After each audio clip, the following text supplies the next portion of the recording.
Bismillahirrahmanirrahim. Assalamualaikum warahmatullahi wabarakatuh. Waalaikumsalam.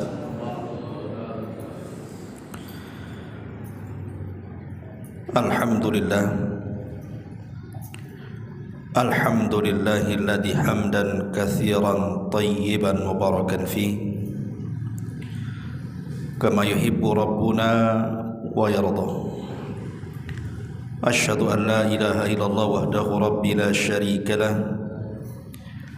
wa asyhadu anna Muhammadan abduhu wa rasuluhu alladzi la nabiyya ba'da, amma ba'du.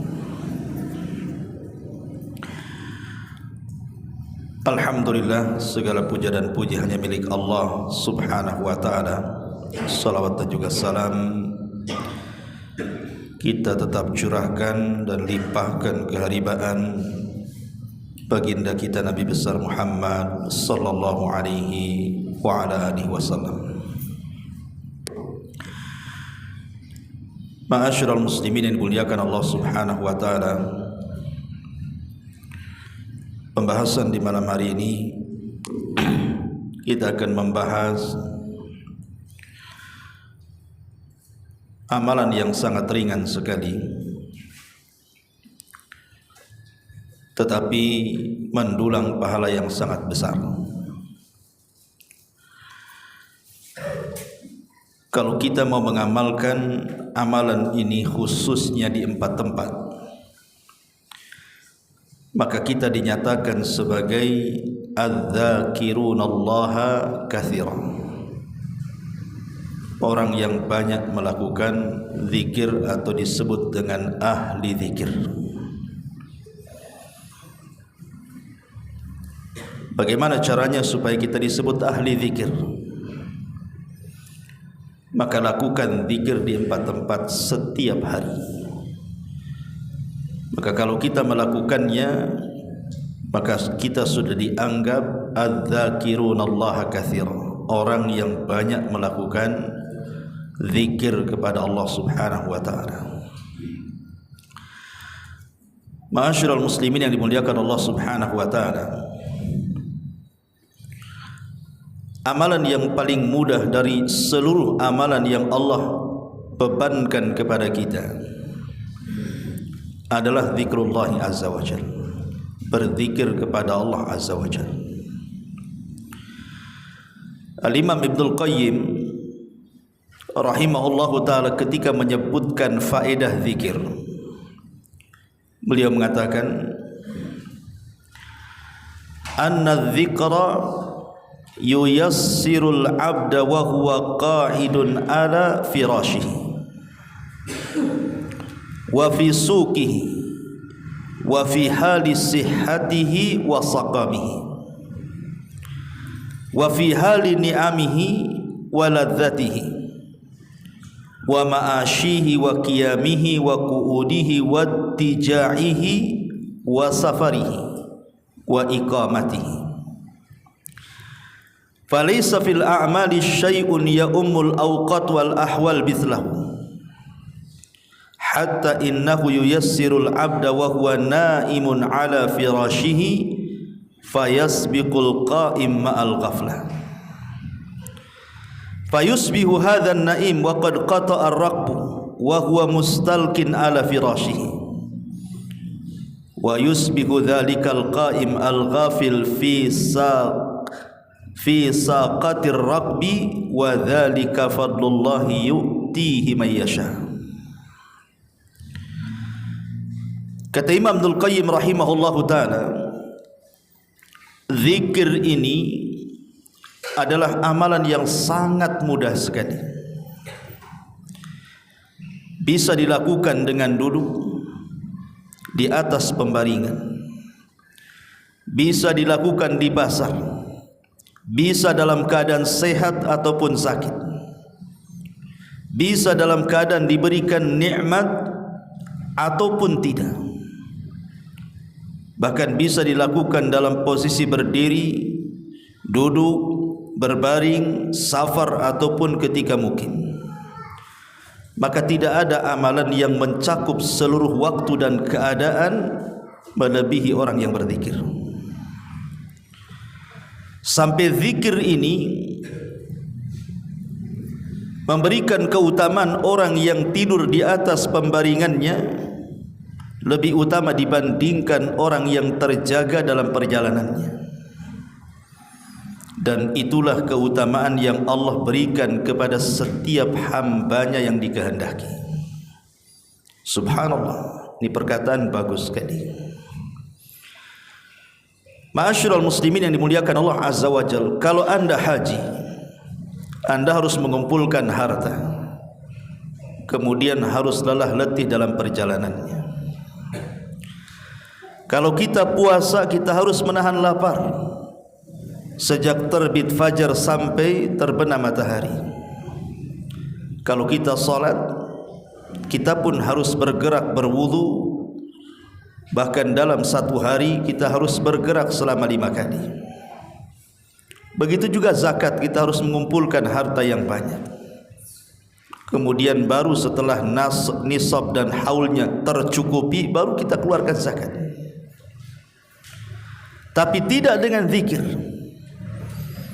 Dari seluruh amalan-amalan yang Allah bebankan kepada kita, tidak ada amalan yang jauh lebih ringan dibandingkan zikir. Tanpa harus mengeluarkan harta dan tanpa harus mengeluarkan tenaga. Zikir ini amalan ringan, tapi faedahnya sangat besar sekali. Makanya kata Imam Ibnul Qayyim rahimahullahu ta'ala, zikir itu bisa dilakukan siapa saja. Mau orang alimnya, mau orang jahilnya, mau orang sehatnya, mau orang sakitnya, mau orang safarnya, mau orang mukimnya. Semua bisa dilakukan dalam kondisi apapun dan dalam waktu apapun. Anak kecil bisa berzikir, remaja bisa berzikir, orang sudah dewasa bahkan tua bisa berzikir, laki-laki perempuan bisa berzikir. Zikir ini amalan yang tidak ditentukan waktu dan tempat. Dan itu amalan yang sangat ringan namun luar biasa faedahnya. Ma'asyiral muslimin yang dimuliakan Allah Subhanahu wa taala, Al-Imam Ibnul Qayyim juga beliau mengatakan bahwa tidak ada azab yang paling besar di dunia melebihi seorang muslim lisannya tidak bisa berzikir. Kata Imam Ibnul Qayyim rahimahullahu ta'ala, dia mengatakan asyaddun nasi uqubatan fid dunya ayyumsikallahu lisanaka an dzikrillahi azza wajalla. Manusia yang paling berat ujiannya, yang paling berat siksanya di dunia adalah ketika Allah Subhanahu wa taala ketika Allah Subhanahu wa taala tidak bisa menggerakkan hamba ini lisannya untuk berzikir kepada Allah Azza wa Jalla. Makanya ikhwatu fiddin muliakan Allah Azza wa Jalla, perbanyak zikir. Dan kita bisa menjadi ahli zikir dengan sangat mudah. Tidak harus kemudian dari pagi sampai sore, dari sore sampai malam, malam sampai pagi terus kita mengucapkan zikir kepada Allah Azza wa Jalla. Tidak harus seperti itu menjadi ahli zikir.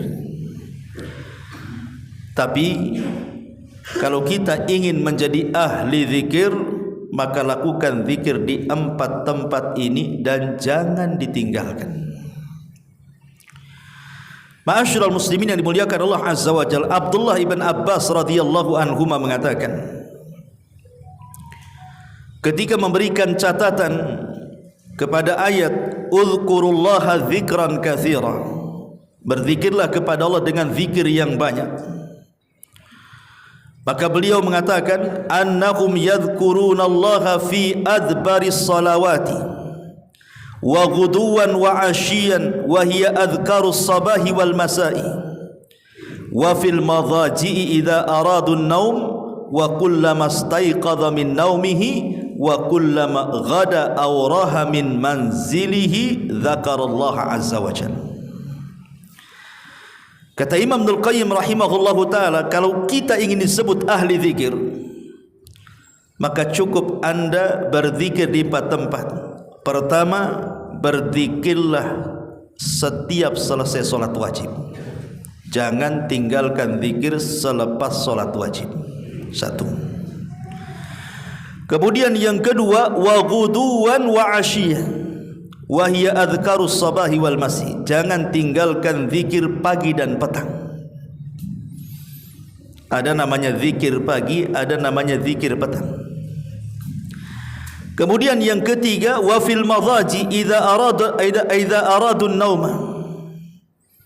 Dan jangan tinggalkan zikir sebelum tidur. Jangan lupakan zikir sebelum tidur. Dan juga tentunya selepas bangun dari tidur. Dan yang keempat, wa kullama ghada aw raha min manzilihi dzakarallah. Atau setiap kita keluar rumah dan masuk rumah. Maka kalau kita mengerjakan 4 perkara ini, kata Abdullah ibn Abbas radhiyallahu anhuma, maka kita dianggap ahli zikir. Bahkan Imam Ibnu Salah rahimahullahu taala, beliau mengatakan bahwa kita dianggap ahli zikir itu cukup 3 tempat saja, itu sudah dikatakan ahli zikir. Pertama, zikir selepas salat wajib. Yang kedua, zikir sebelum tidur. Dan yang ketiga, zikir pagi dan petang. Jadi cukup 3 ini saja, kata Imam Ibnu Salah, maka anda sudah dianggap ahli zikir. Dan Abdullah ibn Abbas menambahkan, setiap keluar rumah dan masuk rumah. Ma'asyiral muslimin yang dimuliakan Allah Subhanahu wa taala, orang yang paling jauh dengan Allah adalah orang yang keras hatinya. Dan keras hati itu dikarenakan dia tidak pernah berzikir kepada Allah Subhanahu wa taala. Ulama mengatakan, dawaul qalbi khamsatu asya. Obat kerasnya hati itu ada 5. Qiraatul Quran bitafakkur. Yang pertama, baca Quran, tetapi bukan hanya dibaca, berusaha direnungkan. Yang kedua, wa khala'ul batni. Jangan kenyang-kenyang kalau makan, karena kenyang makan itu mengakibatkan kita mudah ngantuk, malas, sehingga kita dilupakan dari zikir. Kemudian yang ketiga, wa qiyamul laili, qiyamul lail. Kemudian yang keempat, wa tadarru indas sahar, berzikir ketika di waktu sahur, di sepertiga malam akhir. Dan yang kelima, wa mujalasatus salihin, duduk dengan orang-orang saleh. Inilah 5 perkara yang bisa menghilangkan kerasnya hati. Karena kerasnya hati itu dicela dalam Al-Quran, fawailun lil qasiyati qulubuhum min dzikrillahi ulaika fi dhalalim mubin. Maka celakalah yang sangat besar bagi mereka yang mengeras hatinya bagaikan batu dan mereka tidak mengingat Allah, maka mereka dalam kesesatan yang nyata, kata Allah.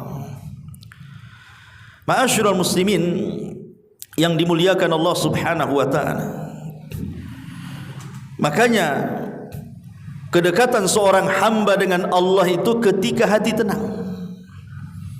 Ala bi dzikrillahi tatmainnul qulub. Ingatlah, dengan zikir itulah yang menjadi menenangkan hati kita, ikhwan.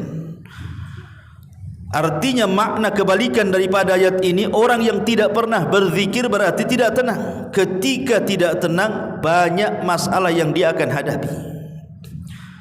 Orang kalau tidak tenang hatinya, masalah akan banyak, ikhwan. Makanya ada istilah para ulama itu, di antara penyebab terbesar datangnya banyak penyakit dalam badan itu karena tidak ada ketenangan dalam hati. Kenapa orang itu sampai kemudian datang penyakit gula, datang penyakit darah tinggi, kolesterol, macam-macam penyakit yang bahaya itu. Itu salah satunya karena tidak tenang hatinya.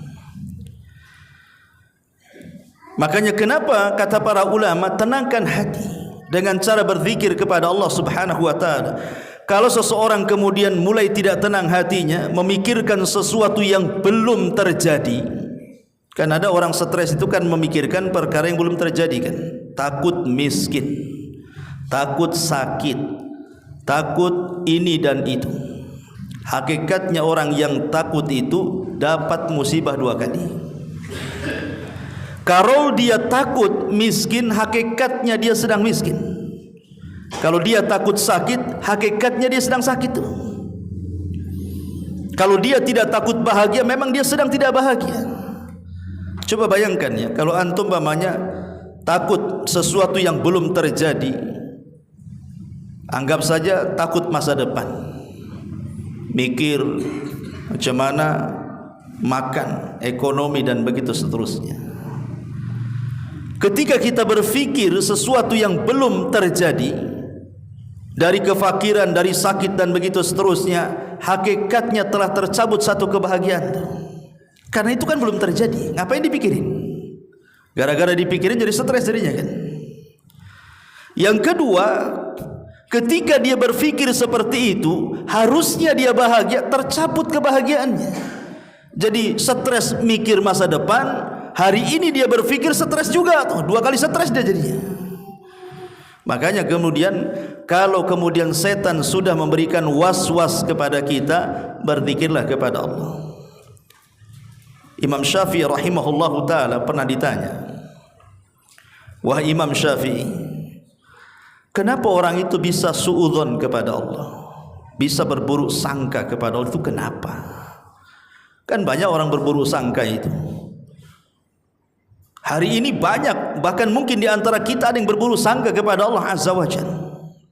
Contohnya orang yang hasad itu kan buruk sangka. Kenapa orang lain diberikan kekayaan, kenapa saya asik miskin aja nggak kaya-kaya? Kenapa orang lain kok sehat terus, saya pula penyakit datang bertubi-tubi? Kenapa anak orang lain bagus-bagus, anak saya pula kurang ajar? Ada orang yang membanding-bandingkan kan? Itu karena was-was, tidak redha dengan pemberian Allah Subhanahu wa taala kan. Ketika hati ini was-was, itulah yang menjadikan kita terlampau berfikir masa depan yang belum tentu terjadi. Mikir anaknya nanti kalau sudah besar sekolah di mana, kerja di mana, dapat jodoh atau jomblo terus dan begitu seterusnya kan. Nggak usah dipikir, ngapain dipikir? Semua manusia sudah ada takdirnya masing-masing. Nggak usah dipikir kan. Makanya kalau datang was-was seperti ini, karena inilah was-was yang menjadikan kita ini suudzon kepada Allah. Kalau datang was-was kepada kita, berzikir kepada Allah Subhanahu wa taala. Karena Allah Subhanahu wa taala mengatakan istahwadza alaihimus syaitan fa ansahum dzikrallah ulaika hizbus syaitan ala inna hizbas syaitan humul khasirun. Syaitan telah menguasai mereka, memberikan was-was, lalu menjadikan mereka lupa dari zikir kepada Allah Subhanahu wa taala. Mereka itulah golongan-golongan setan. Ketahuilah bahwa sesungguhnya golongan setan itu adalah golongan yang rugi, kata Allah. Jangan sampai hati kita dikuasai setan kemudian diberikan was-was. Hilangkan setan itu dengan zikir, karena zikir itu mengundang malaikat. Dan kalau ada malaikat pasti setan akan lari. Tak mungkin malaikat dengan setan berkumpul. Ma'asyiral muslimin yang dimuliakan Allah Subhanahu wa taala.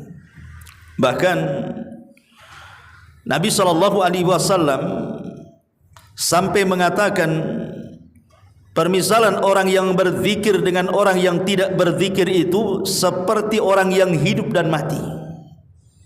Jadi kalau lisan kita tidak pernah berzikir kepada Allah Azza wa Jalla, apa bedanya anda dengan bangkai gitu maksudnya? Nggak ada bedanya anda dengan bangkai itu.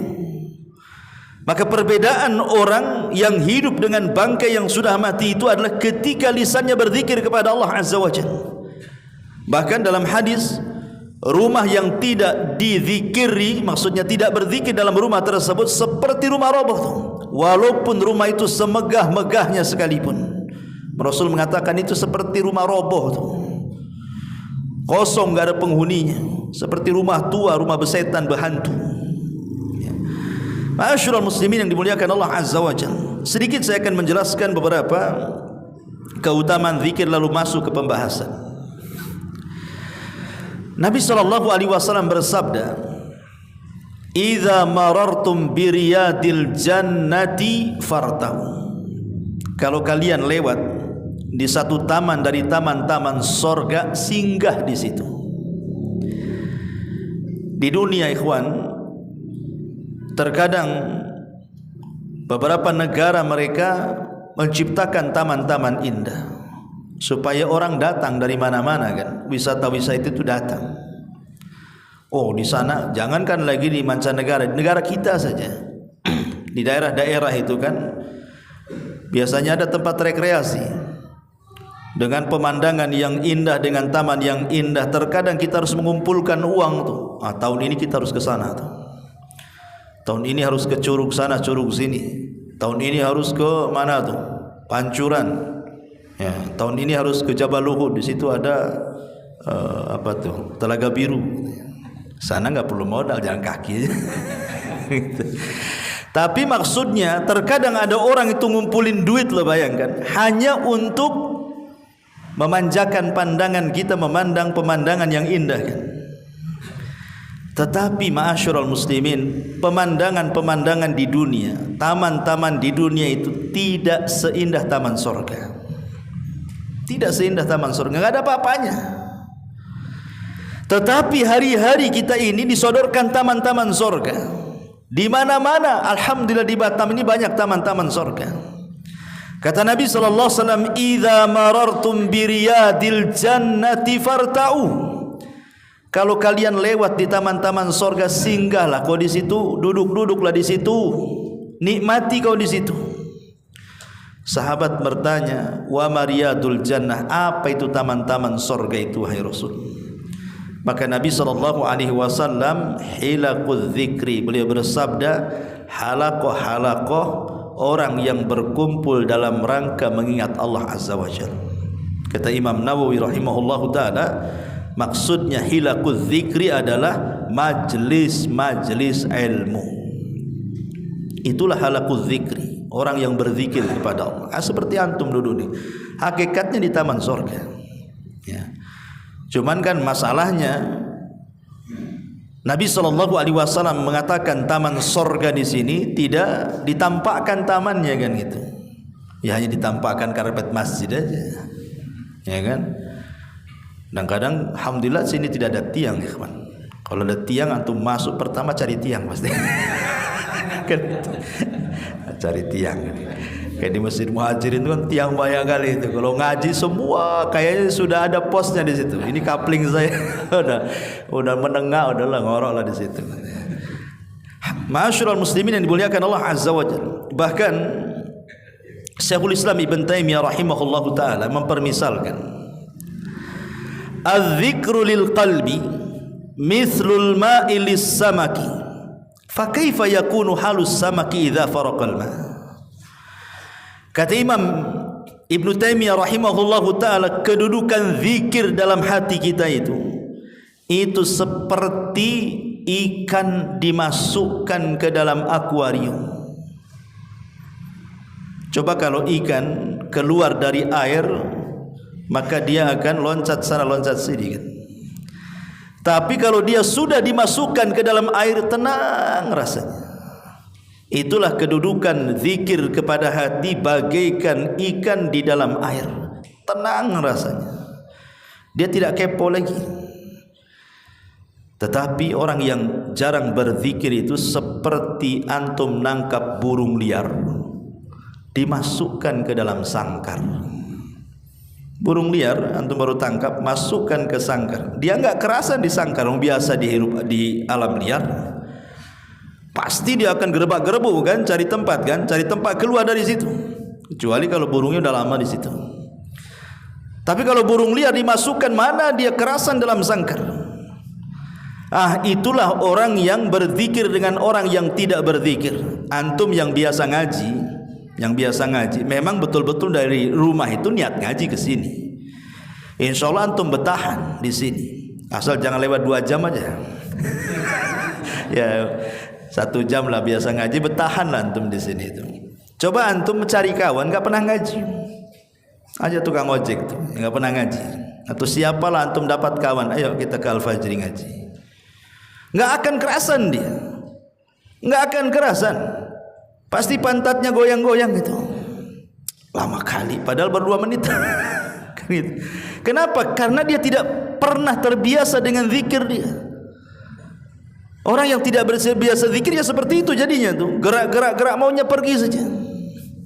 Karena Ibnu Taimiyah rahimahullahu taala mempermisalkan kedudukan zikir dengan hati itu seperti ikan di dalam kolam.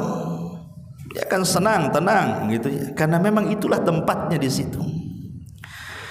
Ma'asyiral muslimin yang dimuliakan Allah Azza wa Jalla, hebatnya lagi ada sebuah hadis Nabi SAW bersabda, ala unabbiukum bi khairi min a'malikum wa azkaha inda malikikum wa arfauha fi darajatikum wa khairun lakum min infaqiz zahabi wal warik wa khairun lakum min an talqau aduwakum fatadribu a'naqahum wa yadribu a'naqakum. Faqalu bala ya Rasulullah.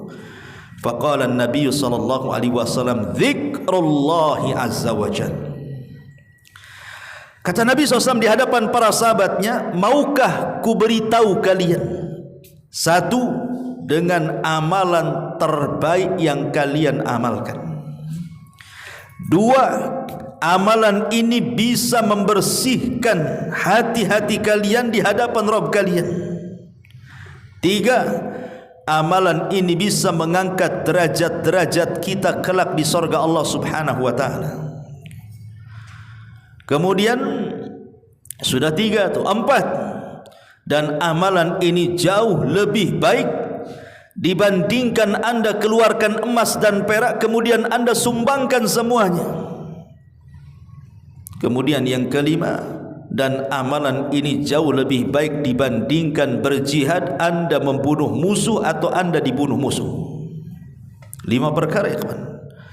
Amalan terbaik bisa membersihkan hati kita di hadapan Allah, bisa mengangkat derajat kita di sorga, bisa mendapatkan amalan yang pahalanya jauh lebih baik daripada infak emas dan perak, dan juga yang 5, pahalanya jauh lebih baik dibandingkan jihad. Ya, luar biasa, amalan apa ini? Maka Nabi SAW ditanya, apa itu Rasul amalan itu? Kok hebat kali bisa mendapatkan 5 keutamaan sekaligus ya?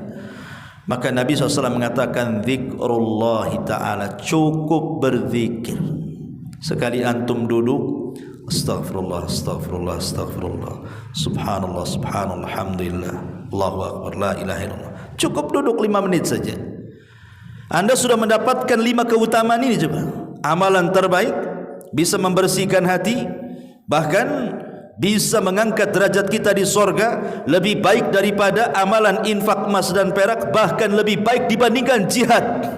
Bukan amalan ringan, tapi pahalanya luar biasa. Tapi tidak juga kita ini tertarik dengan zikir ini. Zikir ini kan bisa antum lakukan hatta ketika ngaji seperti ini, antum bisa berzikir. Antum pulang dari sini di jalan dalam motor itu juga bisa zikir. Ibu-ibu ketika jalan ke pasar, ketika di pasar, ketika memasak, ketika menyusui, ketika tidur, semua bisa dilakukan kan? Tapi itulah kadang-kadang syaitan tidak suka orang yang lisannya berzikir kepada Allah, maka disibukkan dengan perkara-perkara syahwat dan syubhat. Disibukkan dengan handphone itu. Hari ini kan zikirnya zikir handphone. Dulu nengok YouTube kan. Nanti selesai ganti YouTube lain lagi, ganti YouTube lain. Apalagi yang para main TikTok pula kan itu. Main TikTok kawan kan. Sekarang kan musim tuh main TikTok, Instagram apalah kan. Satu hari dia pegang handphone. Allah tidak ingat nggak ada masalah, tapi handphone jangan sampai tidak ingat kan di sekarang ini. Coba bayangkan kalau seandainya nih handphone lupa di rumah, wah dah macam-macam pikiran kita itu. Balik kita ngambil handphone. Tapi kita lupa berzikir kepada Allah Subhanahu wa taala, enggak peduli. Pada Allah Subhanahu wa taala dengan sangat tegas dalam Al-Qur'an itu. Bagaimana Allah Subhanahu wa taala katakan, wala takunu kalladzina nasullaha fa ansahum anfusahum ulaika humul fasiqun. Dan janganlah kamu seperti orang-orang yang melupakan Allah, lalu Allah menjadikan mereka lupa kepada mereka sendiri. Mereka itulah orang-orang fasik. Baik kan? Dibilang orang fasik. Ya. Jadi Allah melupakan kepada diri kita sendiri gitu kan. Dan kenyataannya kalau orang sudah megang handphone memang lupa kan? Lupa. Bahkan yang lebih parah itu rasa malu hilang, kawan.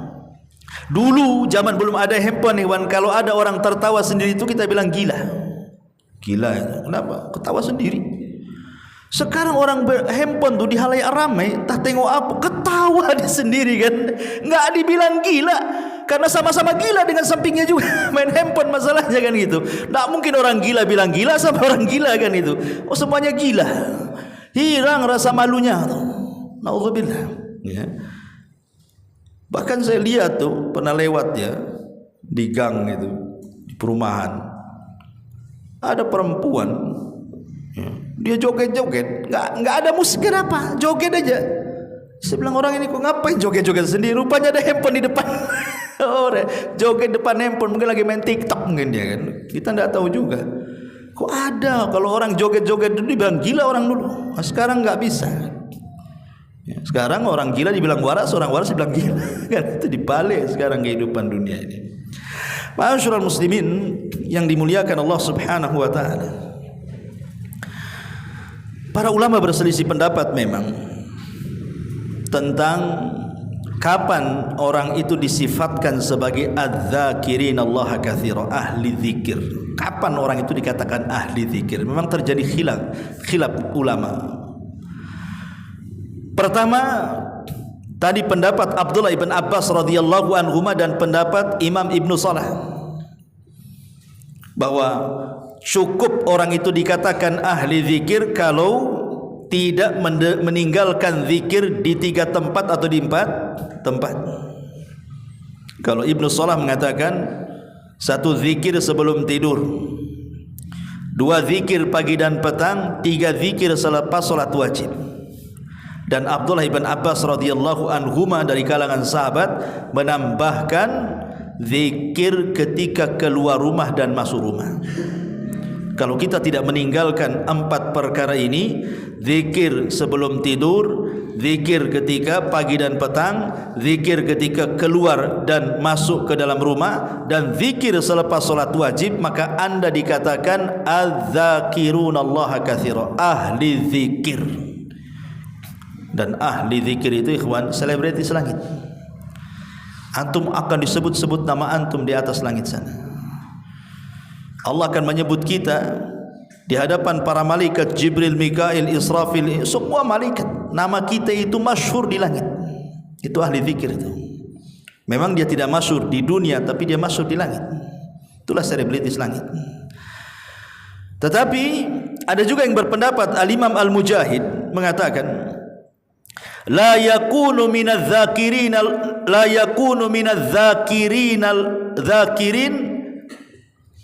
wadz-dzakirat hatta yadhkurallaha qa'iman wa qa'idan wa muttaji'an. Kata Imam Mujahid, tidaklah seseorang dikatakan ahli zikir, baik laki-laki atau perempuan, kecuali dia terus berzikir baik dalam posisi berdiri, baik dalam posisi duduk, baik dalam posisi berbaring. Pokoknya zikir terus, ya. Kemudian Imam Atta lain lagi berpendapat.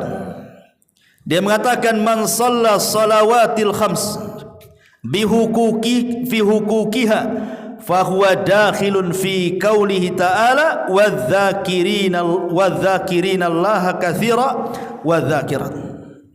wadh-dhakirina Allaha katsira wadh-dhakirat. Siapa yang melaksanakan solat 5 waktu tetapi antum mendatangkan semua kewajibannya, syarat-syaratnya, rukun-rukunnya, wajib-wajibnya, sunnah-sunnahnya lengkap antum ketika solat 5 waktu itu, maka antum masuk sebagai ahli zikir. Ini kata Imam Atta. Kemudian juga Al-Imam Ibnu Al-Qayyim rahimahullahu ta'ala, beliau mengatakan man hafadha man hafadha 'alal adhkari al-muwazzafati fil yawmi wa lailati fi mawaqi'iha kana minadz dzakirin Allah katsiran. Barang siapa yang menjaga zikir dalam setiap harinya, siang dan malamnya, pada tempat-tempat yang sudah dianjurkan dalam syariat, maka dia dianggap ahli zikir. Contohnya umpamanya antum bangun tidur, sebelum tidur antum zikir, bangun tidur antum zikir. Kemudian ketika hendak makan antum berzikir, selepas makan antum berzikir, masuk WC antum berzikir, keluar WC antum berzikir, pakai pakaian antum berzikir, masuk pasar antum berzikir. Pokoknya tempat-tempat yang diharuskan berzikir kita berzikir. Kata Imam Ibnul Qayyim, barulah kita dianggap ahli zikir. Dan Syekh bin Baz rahimahullahu taala pernah ditanya, kapan orang itu dikatakan ahli zikir?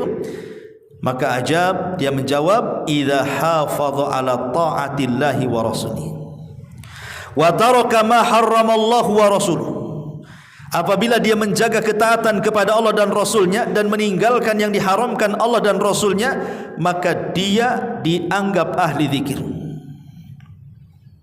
Jadi Syekh bin Baz beliau berfatwa seperti itu. Tapi ma'asyiral muslimin yang dimuliakan Allah Subhanahu wa taala, kita memilih pendapat yang pertama kan itu ya. Kalau kita ingin dianggap ahli zikir, maka ambillah fatwa daripada Abdullah bin Abbas atau Imam Ibnu Salah rahimahullahu taala. Cukup ini saja. Kalau kita mau lakukan di 4 tempat ini, kita sudah dianggap ahli zikir sebenarnya. Dan ini kan mudah sebenarnya, cuman malas dalam melaksanakannya. Padahal mudah sebenarnya. Sebelum tidur antum berzikir, kan bisa saja sebentar, enggak lama zikir itu ya. Kemudian bangun tidur juga berzikir sebentar. Alhamdulillahilladzi ahyana ba'da ma amatana wa ilaihi nusyur kan gitu ya. Kemudian pagi dan petang, ini cukup panjang kalau pagi dan petang gitu. Kalau antum tidak hafal, belilah bukunya, kan ada itu, sudah ada bukunya itu, terjemahan lagi ya, dengan artinya lagi itu. Zikir pagi apa yang dibaca, zikir petang apa yang dibaca. Karena ini faedahnya besar ya kawan. Faedah zikir pagi petang itu luar biasa. Ya, nanti saya jelaskan ya. Kemudian juga zikir selepas sholat. Kadang-kadang saya ini aneh juga, kadang sebagian ikhwan itu saya perhatikan ya. Ya, di Al-Fajri nggak ada. Ada juga 1-2. Kadang-kadang habis sholat wajib ini, ya, entah apa yang dibaca, dia langsung aja berdiri sholat sunnah. Sholat sunnah. Padahal orang yang dianggap oleh dia, mungkin dia sebagai ahli bid'ah, kadang-kadang itu zikirnya lengkap tuh. Kan gitu ya. Dia zikirnya lengkap ya, cuman kadang-kadang dianggap itulah ahli bid'ah, zikir rame-rame begitu dan begitu seterusnya kan. Tapi dia yang mengatakan orang itu ahli bid'ah, dia tidak zikir pula dia. Coba aneh kan. Dia nyalahkan orang karena zikirnya seperti itu, dia pula tak berzikir. Padahal zikir itu kan banyak masalahnya kan setelah sholat itu. Kalau kita mau baca semua itu ya cukup lama juga itu kan. Bisa sampai 15-20 menit juga kalau kita mau duduk itu betul-betul berzikir, dibaca semua yang Nabi SAW sarankan dibaca. Kadang-kadang tidak. Kecuali kalau umpamanya antum ada hal-hal yang mendesak, mungkin ya ada tamu di rumah, mau safar takut ketinggalan, ya minimalnya jangan tinggalkan istighfar. Karena istighfar, zikir itu bisa mengurangi yang kurang-kurang khusyuk dan tumanina dalam sholat. Namanya sholat itu kan kita ada kekurangan, nggak mungkin dari awal sampai akhir khusyuk, tumanina semua kan, mesti ada melamunnya, mesti ada gerakan yang kekurangannya. Maka itu bisa ditempel dengan istighfar setelah sholat. Maka minimalnya kalaupun terburu-buru, maka antum jangan lupakan istighfar. Astaghfirullahaladzim, astaghfirullahaladzim, astaghfirullahaladzim, Allahumma antas salam minkas salam tabarakta ya dzal jalali wal ikram. Dah pergi. Kalau harus menambah dengan tasbih, tahmid dan takbir, cukup dibaca 10 kali aja lah. Tidak harus 33 kali. Kalau antum terdesak gitu, baca 10 kali saja. Subhanallah, subhanallah, subhanallah, subhanallah, subhanallah, subhanallah, subhanallah, subhanallah, subhanallah, subhanallah. Kan itu ya. Allahu akbar, Allahu akbar, Allahu akbar, Allahu akbar, Allahu akbar. Allahu akbar, Allahu akbar, Allahu akbar, Allahu akbar, Allahu akbar. Alhamdulillah, alhamdulillah, alhamdulillah, alhamdulillah, alhamdulillah. Sudah pergi antum. Kan itu ya. 10 kali cukup. Tapi kalau nyantai, ya kalau bisa 33 kali.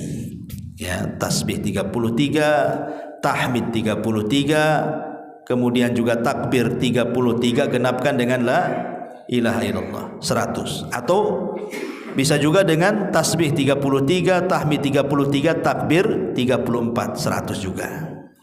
Ya. Jadi bisa dua-duanya. Ma'asyiral muslimin yang dimuliakan Allah Azza wa Jalla. Atau dibuat 99 aja enggak masalah, enggak harus digenapkan 100.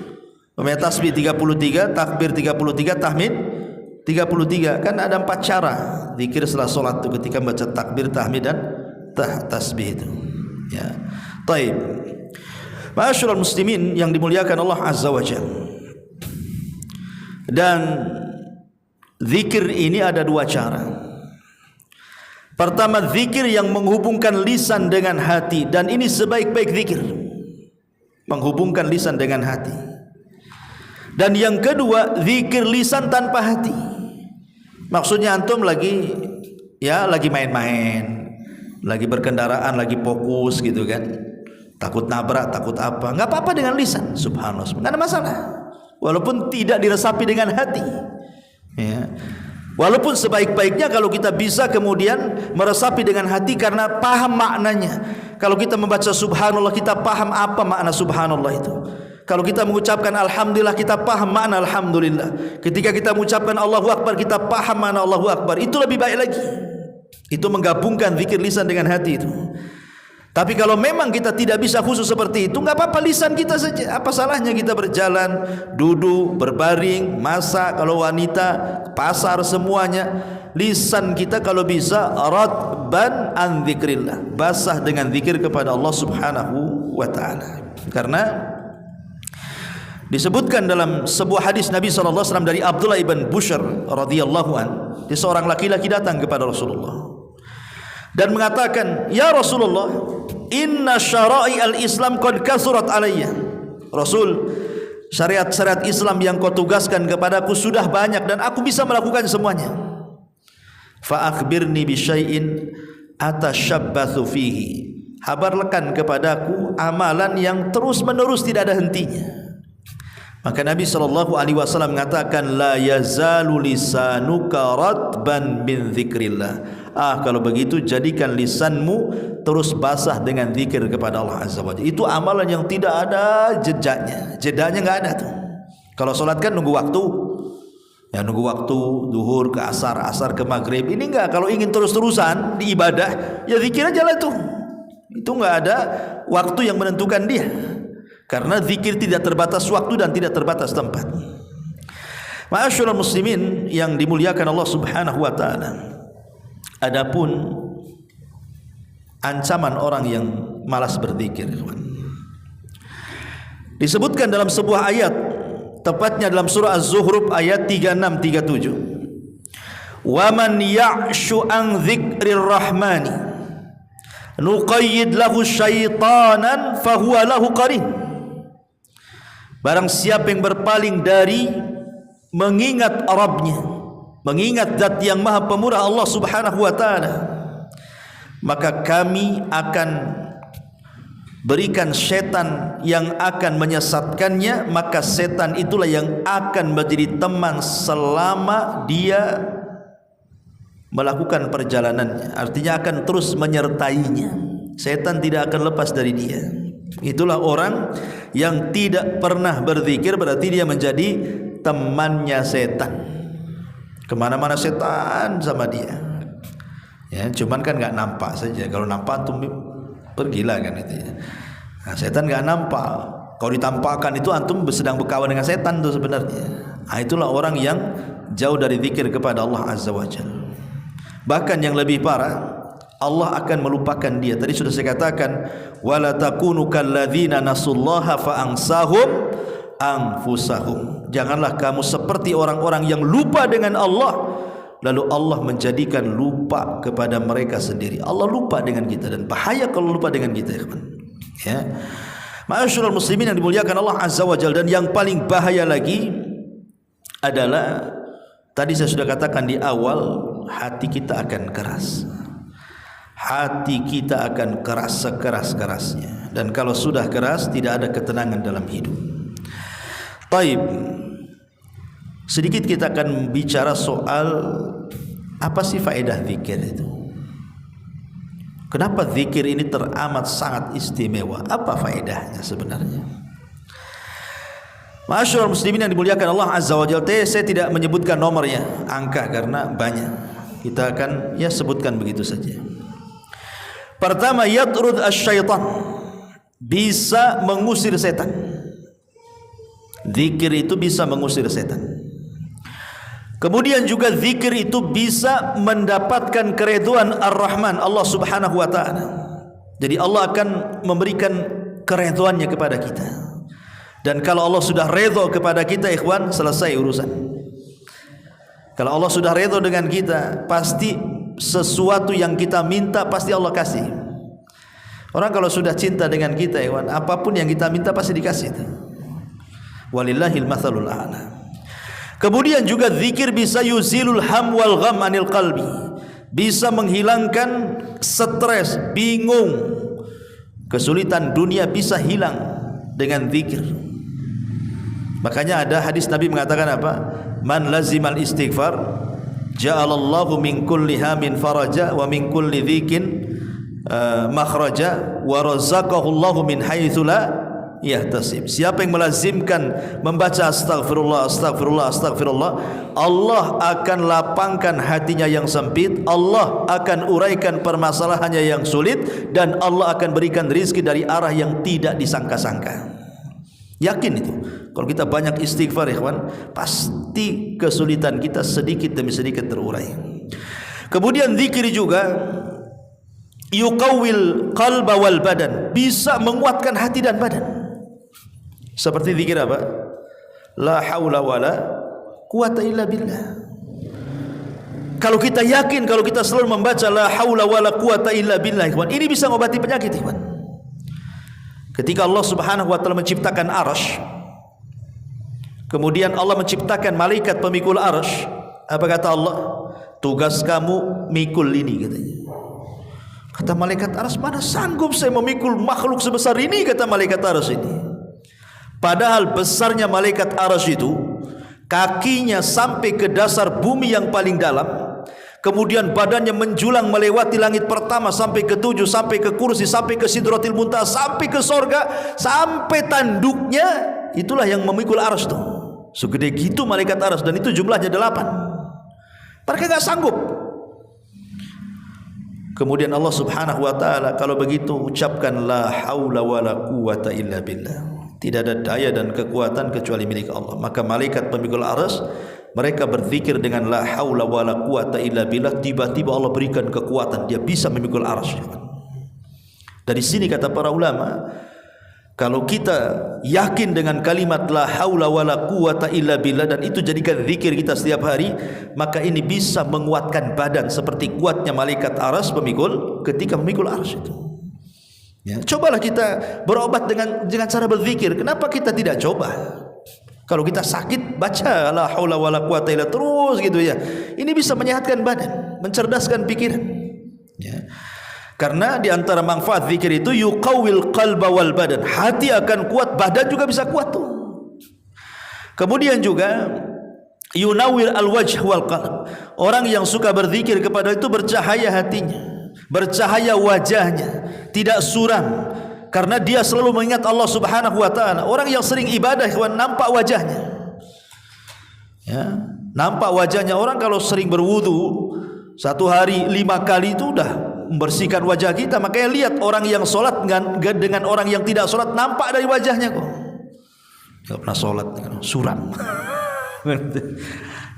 Taib. Kemudian zikir itu yajlibur rizku, bisa mendatangkan rizki.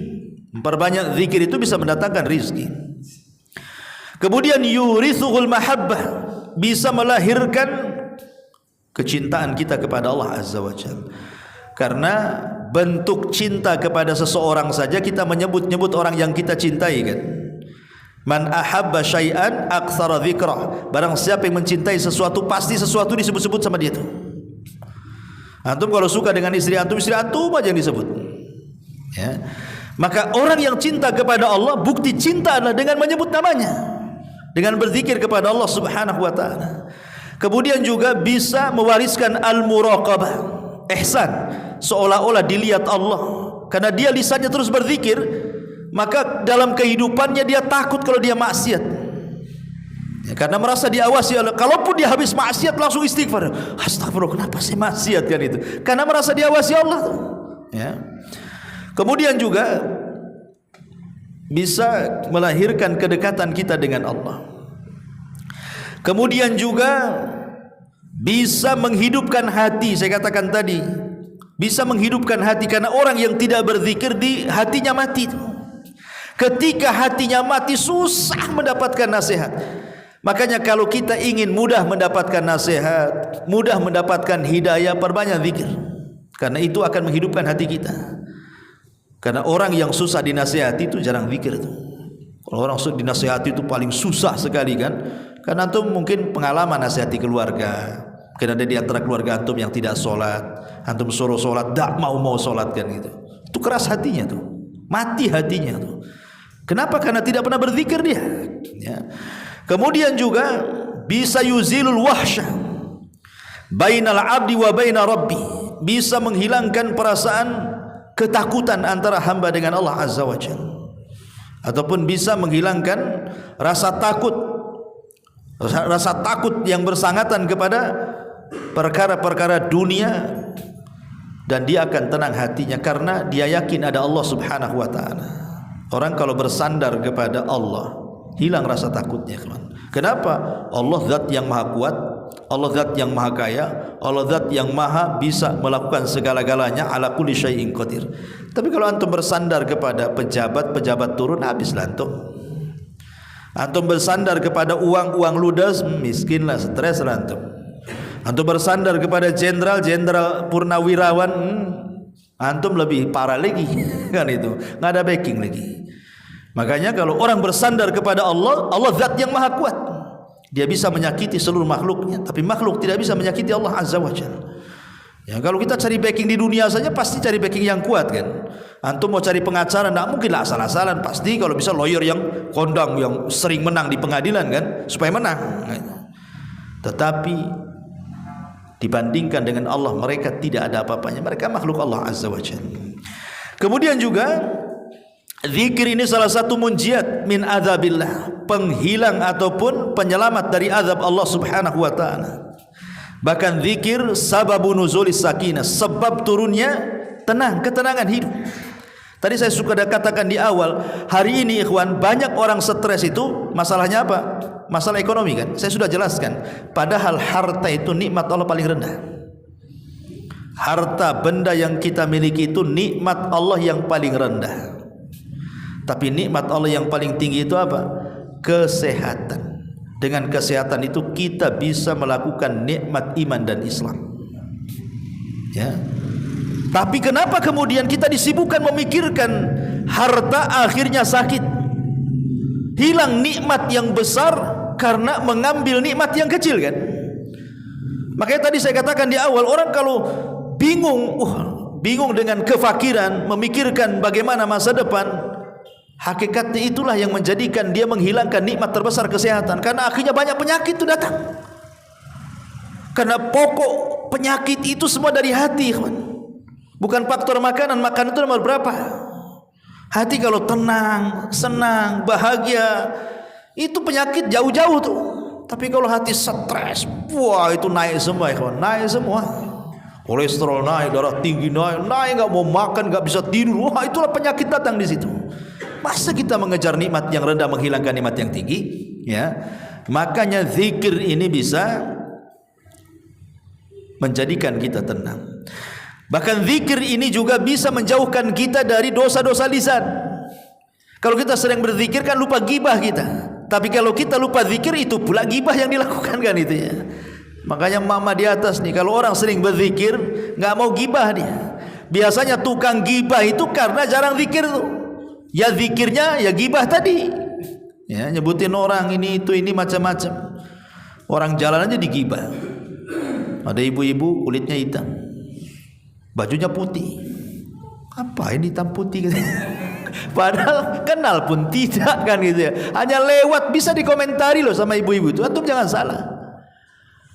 Kadang-kadang nengok YouTube ya, mak-mak nih, awalnya biasa-biasa aja, nggak ada emosi, tenang hatinya. Entah apa yang dilihat tuh, kok dia bisa caci maki YouTube tuh, dasar anjing gitu. Subhanallah, kok bisa dia mencaci maki ada di situ? Padahal ketika belum buka, hatinya tenang itu. Kok dia bisa ngomong anjing, ngomong ini, ngomong itu loh. Naudzubillah kan itu. Tukang laknat. Ya, karena jarang berzikir. Harusnya kalau kita melihat sesuatu yang tidak suka itu, kan berzikir enak. Innalillah, kan itu enak ya. Wa inna ilaihi astaghfirullahaladzim. Ini enggak, binatang yang keluar. Kan enak kalau zikir itu. Oh, ketika melihat pemandangan, subhanallah, kan enak tuh. Ketika melihat orang jahat, wah, astagfirullahaladzim. Jadi enak gitu. Ini dia yang keluar, bukan itu. Ya, kalau kita nengok ini hati-hati nih. Yang tadinya nggak punya dosa, gara-gara itu punya dosa jadinya. Tapi orang yang berzikir kepada Allah pasti akan dilupakan dari ghibah, namimah, dusta dan begitu seterusnya. Dan di antara faedah zikir juga ikhwan, kita ini sedang bermajlis di majlisnya para malaikat. Seperti kita sekarang ini kan majlis malaikat ikhwan. Malaikat datang, di atas kepala antum ada malaikat, antum nggak nengok saja, sampai ke langit malaikatnya itu. Kemudian yang paling di atas itu ditanya sama Allah tuh, ngapain kau di sini, bahasa saya tuh. Begini hamba, di bawah ada hambamu yang sedang berzikir kepadamu. Kata Allah, apa yang mereka minta? Mereka minta sorga. Maka Allah mengatakan, ku kabulkan permintaannya. Makanya Rasul mengatakan, man salaka tariqan yaltamisu fihi ilman sahhalallahu bihi tariqan ilal jannah. Siapa yang melangkahkan kaki belajar agama, berarti sudah memudahkan langkahnya ke sorga. Termasuk juga orang yang berzikir ini, ma'asyiral muslimin yang dimuliakan Allah Subhanahu wa taala, anna fi qalbi khullatun wa wafaqatun la yasudduha syai'ul batta illa dzikrullah. Dalam hati seseorang itu terkadang ada hal-hal yang mengganjal dan tidak bisa dibuka pintu ganjalan kecuali dengan zikir. Kadang dalam hari-hari tertentu antum dapat masalah kan, rasanya enggak bisa keluar dari masalahku. Stres sekali. Enggak bisa, kayaknya kiamat nih, kiamat besar nih kayaknya. Ada waktu-waktunya antum akan mengalami itu, di mana antum akan mengalami masalah yang enggak bisa keluar dari situ. Kayaknya susah untuk menangkan hati itu. Maka kata para ulama, tidak ada pintu untuk keluar kecuali zikir. Kalau antum mengalami masalah hebat, tak bisa keluar dari situ kayak kiamat, perbanyak zikir saja. Ya, nanti lama-lama tenang terurai, nanti akan jernih pikirannya. Ma'asyiral muslimin yang dimuliakan Allah Subhanahu wa taala, termasuk juga zikir ini ra'sus syukri. Orang yang banyak berzikir hakikatnya dia telah melakukan inti daripada syukur. Inti daripada syukur adalah zikir kepada Allah. Kenapa? Karena fama syakarallaha ma lam yadhkuruhu. Anna dzikra ra'sus syukri. Fama syakarallaha ma lam yadhkuruhu. Orang yang tidak pernah bersyukur kepada Allah, hakikatnya dia tidak pernah berzikir. Karena di antara zikir itu ucapan alhamdulillah, dan itu bentuk syukur kan. Berarti orang kalau tidak pernah mengucapkan alhamdulillah, selamanya tidak bersyukur dia. Harusnya kata ulama, lafaz yang paling bisa untuk supaya nikmat kita tidak hilang, minimalnya walaupun tidak bertambah tapi tetap. Ya, kalau seandainya okelah Allah tidak menambah nikmat kita, tetapi tidak menghilangkan nikmat kita, maka lafaz yang bisa menetapkan nikmat kita adalah lafaz alhamdulillah. Kalau kita sering mengucap alhamdulillah, minimalnya nikmat kita walaupun tidak bertambah tapi juga tidak berkurang. Ucapkan alhamdulillah, ini bentuk syukur kita kepada Allah Azza wa Jalla. Karena penduduk sorga juga pertama kali masuk ke dalam sorga itu yang diucapkan, alhamdulillahilladzi hadana li hadza wa ma kunna linahtadiya laula an hadanallah. Ini ucapan pertama di sorga, alhamdulillah. Ya. Kemudian juga anna akrama al khalqi ala Allah minal muttaqin ma la yazal lisanuhu ratban bi dzikrillah. Orang yang paling mulia adalah orang yang bertakwa, selama lisannya tidak pernah kering untuk berzikir kepada Allah. Kemudian juga anna dzikru aslul mualati lillah. Zikir itu asal kita ini bermualah, artinya meletakkan loyalitas kita kepada Allah Azza wa Jalla. Dan zikir juga bisa cepat mendapatkan nikmat dan bisa mencegah bahaya. Zikir itu bisa mencegah bahaya. Kalau antum lagi naik motor, lagi naik mobil, lagi di kendaraan, antum zikir saja. Ya, karena yang namanya di jalan itu kita tidak tahu ada bahaya atau enggak. Atau antum mungkin di laut, kita tidak tahu karam atau tidak ininya nelayan ini kan, kapalnya bisa saja ombak besar, kita tidak tahu. Ya, itu sebenarnya bisa diselamatkan dengan berzikir kepada Allah Azza wa Jalla. Kemudian juga zikir kepada Allah Azza wa Jalla adalah termasuk as-sabiquna min baini amalil akhirah. Termasuk as-sabiqun, orang yang berlomba-lomba bersegera dari amal-amal akhirat. Seolah-olah begini ikhwan, kalau antum ini sama-sama ngaji di sini, sama-sama ngaji, sama-sama duduk, tapi yang satu ya dengerin saja. Ya, tapi yang satu kadang-kadang dia selingi dengan zikir ketika mungkin ustadznya minum, astagfirullah, alhamdulillah. Nah, udah kalau ngomong didengerin lagi. Ya, pokoknya tadi sebelum ustadznya datang berzikir, yang satunya ya nunggu aja. Maka orang yang talabul ilmi dengan berzikir masuk surga duluan tuh. Walaupun sama-sama dari rumah ke sini. Atau antum pulang dari sini sama-sama habis ngaji, yang satu naik motor, yang satu naik motor juga, satu perumahan, yang satu zikir, yang satu tidak. Yang zikir ini duluan dia masuk surga tuh. Karena Rasul yang mengatakan sabaqal mufarridun, sabaqal mufarridun. Sungguh telah mendahului kita al-mufarridun. Rasul mengatakan, ditanya siapa mufarridun itu Rasul? Adz-dzakirunallaha katsiran wadz-dzakirat. Perempuan dan laki-laki yang banyak berzikir. Kemudian juga zikir adalah lazzatun azimatun, kelezatan yang luar biasa. Ya, zikir itu sebenarnya kalau kita terus dengan menghadirkan hati dengan penuh kehusyuan, maka kita akan mendapatkan kelezatan zikir sebagaimana kita mendapatkan kelezatan mendengar musik. Masalahnya kita enggak pernah berzikir tapi mendengar musik terus-terusan, sehingga tidak akhirnya mengatakan saya lebih suka dengar musik. Apalagi kalau pakai instrumen-instrumen gitu ya, yang sedih, yang ini, yang itu. Kadang-kadang ada zikir yang diselingi musik, sebenarnya dia bukan terharu dengan zikirnya, tapi musik yang menyertai zikirnya. Kan itu ya?